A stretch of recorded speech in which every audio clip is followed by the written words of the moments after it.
instructional design class, and today in this in this video, I would like to share the materials related to the concept of instructional design, the model of how we conduct the steps of instructional design, designing the instructions, and then also the last one is the principles of instructional design. So what kind of things that we have to consider when we design the instructions, or when we design the learning in our class, yeah.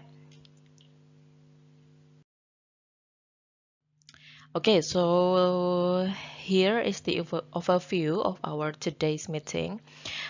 So we will start from talking about the concept of instructional design and also the model of instructional design from Dick and Carey. And then the last one is the principles. Okay, so what kind of principle or what things that we have to consider when we design the instructions in our class, yeah. Okay, we will start from the verse 1, that is a concept. Okay, so here we go. The very first thing that we are going to discuss is the concept of instructional design. So, instructional design or desain instruksional in bahasa Indonesia, ya. Well, the word instructional is actually defined as pembelajaran. So, we can also say desain pembelajaran as well. Apa sih itu desain pembelajaran? So here, this instructional design is actually a system, yeah. So it is not only one thing or one aspect, but it is a system, or it's a whole thing. It consists of the instructor or teacher, the students or the learners, the materials, the activities, the delivery system, and the learning, and also learning environments, to interact and work with each other to bring about the desired student learning outcome. So instructional design itu nggak cuma satu hal saja, ya, nggak cuma mendesain satu hal saja, tapi ini kayak keseluruhan yang diperlukan oleh kita untuk untuk mencapai tujuan atau learning outcomes, ya.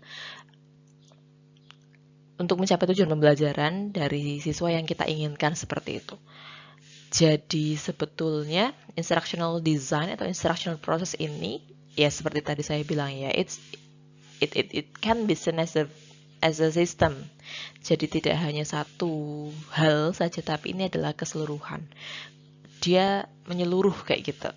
Dan komponennya di sini ada, tentu saja, ketika kita mendesain sebuah pembelajaran, tidak hanya materi saja misalnya, tapi juga ada berbagai macam aspek yang perlu kita perhatikan. So there are actually several components that we have to consider when we design the instructions in our classroom. Say, for example, we have to look at the learners.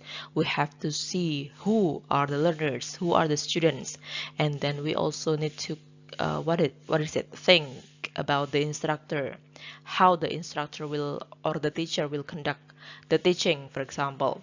And we also have to consider the materials, the instructional materials. So what kind of materials? Does it printed or not? Materials, for example. And then the learning environment and all the interacting components to achieve the goal, to achieve the tujuan pembelajaran tadi, gitu ya. Okay, so that is it. That is instructional design.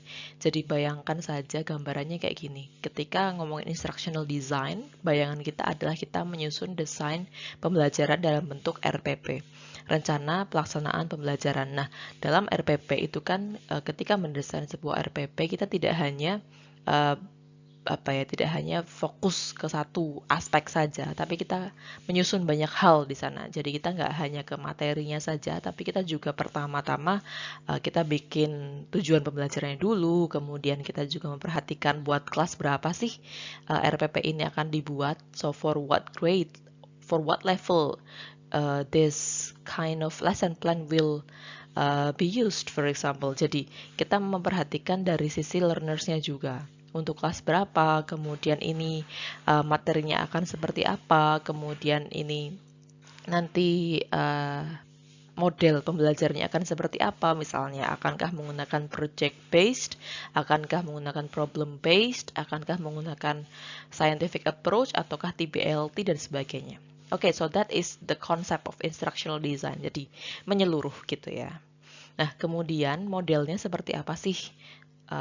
Salah satu model yang terkenal untuk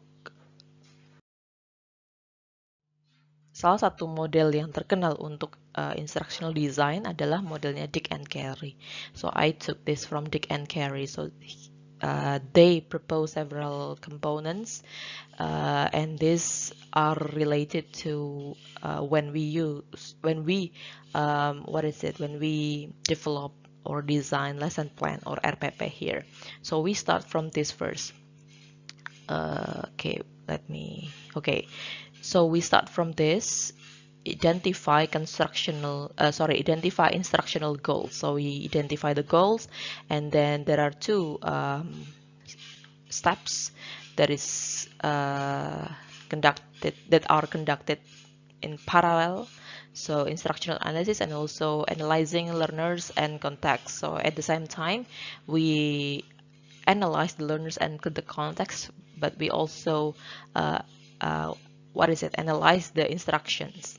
Then after that, we go to the right performance objectives, develop assessment, and then develop the instructional strategy, and then develop instructional materials, design the formative evaluations, and also design the summative evaluations.